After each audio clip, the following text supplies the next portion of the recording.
ત્યારે એવી ચર્ચા શરૂ થઈ છે કે શું તરત જ મનીષ સિસોદિયા સરકારમાં જોડાઈ જશે કે પછી મુખ્યમંત્રીનો હવાલો સંભાળી લેશે।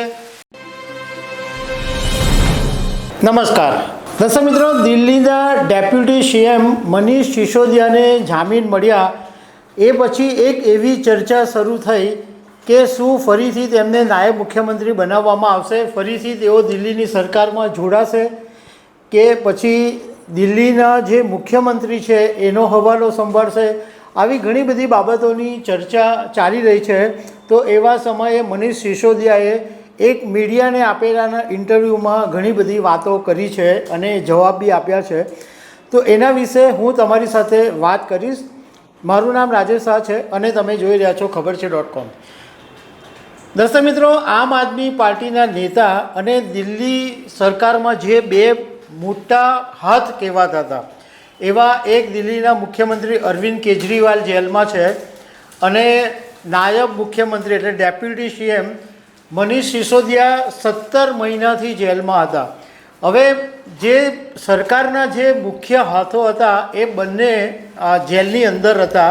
હવે જ્યારે મનીષ સિસોદિયાને સુપ્રીમ કોર્ટે જામીન આપી દીધા છે ત્યારે એવી ચર્ચા શરૂ થઈ છે કે શું તરત જ મનીષ સિસોદિયા સરકારમાં જોડાઈ જશે કે પછી મુખ્યમંત્રીનો હવાલો સંભાળી લેશે કે એમના હાથમાં સત્તા આવી જશે। આવી ઘણી બધી બાબતોની ચર્ચા છે। તો મનીષ સિસોદિયાએ એક મીડિયાને આપેલા ઇન્ટરવ્યૂમાં એવું કીધું કે સત્તા મેળવવાનો મને સહેજ બી કોઈ ઉતાવળ નથી, કોઈ મારી જલ્દબાજી નથી, મને તાત્કાલિક કંઈ સરકારમાં જોડાઈ જવું નથી।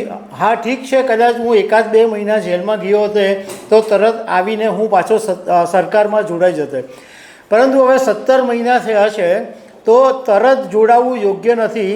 એમણે એમ કીધું કે મુખ્યમંત્રી અરવિંદ કેજરીવાલ થોડા સમય પછી જેલમાંથી બહાર આવી જશે અને કેજરીવાલ અને એમનું જે આખી ટીમ છે એ નક્કી કરશે કે મારે શું કરવાનું છે।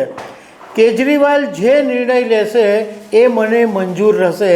કેજરીવાલ મને જો એમ કહેશે કે તમારે સરકારમાં આવી જવાનું છે તો હું સરકારમાં પાછો આવી જઈશ, અને કેજરીવાલ જો એમ કહેશે કે તમારે ચૂંટણી પ્રચારમાં લાગી જવાનું છે તો હું ચૂંટણી પ્રચારમાં મારું કામ કરીશ। અમારી પાર્ટીમાં એવું કશું નથી, જે પ્રમાણે મુખ્યમંત્રી આદેશ આપશે એ પ્રમાણે અમે કામ કરીશું। હવે મનીષ સિસોદિયા જેલમાંથી બહાર આવતાની સાથે જ એક્ટિવ તો થઈ જ ગયા છે અને એમણે સૌથી પહેલાં પોતાના ઘરે આમ આદમી પાર્ટીના જે મોટા લીડરો છે એમની સાથે એક બેઠક કરી અને એમણે અત્યારના બધું શું ચાલી રહ્યું છે એ બાબતોનો એમણે બધો તાગ મેળવ્યો કે સરકારમાં શું ચાલે છે। એ ઉપરાંત કાર્યકરોની સાથે પણ એમણે મુલાકાત કરી। એમણે એમ કીધું કે કાર્યકરોમાં ખાસો એવો ઉત્સાહ છે। જ્યારે પત્રકારોએ એમને સવાલ પૂછ્યો કે શું તમે ફરીથી નાયબ મુખ્યમંત્રી તરીકે બનશો, તો એમણે એમ કીધું કે ના, અત્યારે મારી એવી કોઈ ઉતાવળ નથી, જ્યારે કેજરીવાલ જેલમાંથી બહાર આવશે ત્યારે એમનો જે નિર્ણય હશે એ મને શિરોમાન્ય હશે। પણ હવે સિસોદિયાએ જનતા સુધી પહોંચવા માટે પદયાત્રા તેઓ કરવા માટે જઈ રહ્યા છે, કારણ કે અત્યાર સુધી જેલમાં હતા તો લોકોની સાથે સંપર્ક નહોતો થઈ શક્યો। તો એમણે સૌથી પહેલું કામ એ શરૂ કર્યું છે કે હવે તેઓ લોકોને મળવા માટે પદયાત્રા શરૂ કરવાના છે। એમણે ઇન્ટરવ્યૂમાં એવી પણ વાત કરી કે એલજી અમારા ઘણા બધા કામો ખોરવી નાખે છે અને અધિકારીઓને ખખડાવતા રહે છે।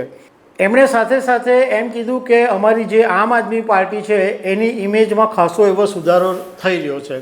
તો પત્રકારે સામે મનીષ સિસોદિયાને એવો સવાલ કર્યો કે તમે વાત કરી રહ્યા છો કે પાર્ટીની ઇમેજ સુધરી રહી છે, તો લોકસભા 2024ની ચૂંટણીમાં આમ આદમી પાર્ટીને વોટ કેમ નહીં મળ્યા? તો સિસોદિયાએ એવો જવાબ આપ્યો કે લોકસભા અને વિધાનસભા એમાં લોકો જ્યારે મત આપવા જાય છે ત્યારે એમના અલગ અલગ માઇન્ડસેટ હોય છે। જ્યારે વિધાનસભામાં મત આપવા જાય છે ત્યારે એ લોકો આમ આદમી પાર્ટીને પ્રેમ કરે છે અને આમ આદમી પાર્ટીને વોટ આપે છે, પરંતુ લોકસભામાં આ વખતે મતદારોએ કેમ વોટ નથી આપ્યા એની ઉપર અમે મનોમંથન કરીશું।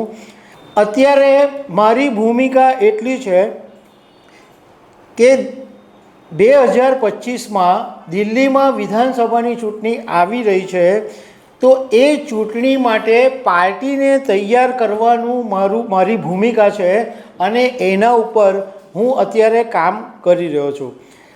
તો દર્શક મિત્રો, આવી અનેક વાતો સાથે અમે તમને મળતા રહીશું. Thank you very much.